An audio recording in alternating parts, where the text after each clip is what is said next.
윤석열 대통령은 국회를 통과한 채 상병특검법을 또다시 거부했습니다. 대통령의 거부권 행사는 하와이 방문 중에 전자결제로 이뤄졌습니다. 윤석열 대통령이 야권 주도로 국회를 통과한 채 상병특검법의 재의요구권, 즉 거부권을 행사했습니다. 취임 이후 15번째, 22대 국회 들어선 첫 거부권 행사라고 하네요. 대통령실은 별도의 브리핑을 하지 않았습니다.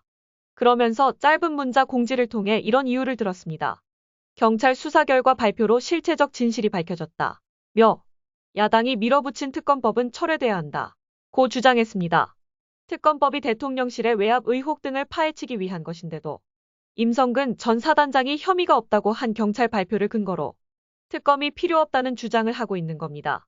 대통령실은 또 해병의 안타까운 순직을 정치적 의도를 가지고 악용하는 일도 더 이상 없어야 한다고 주장했습니다. 6개 야당은 국회에서 규탄 대회를 열고 즉각 반발했습니다.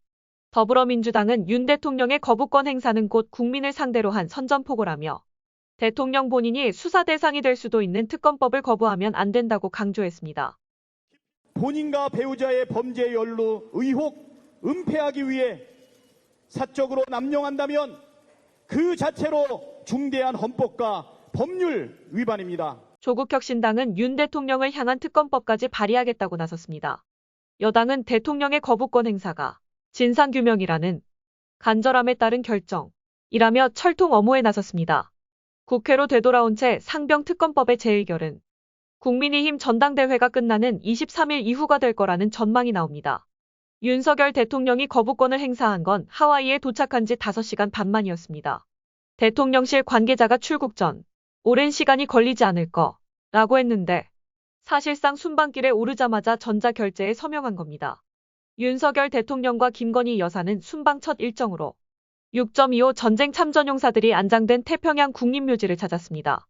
그 이후 하와이 교민들과의 간담회가 예정되어 있었는데 간담회가 끝나고 거부권을 행사할 것이라는 예상과는 달리 시작 전에 전격적으로 상병특검법의 재의요구권을 제거했습니다.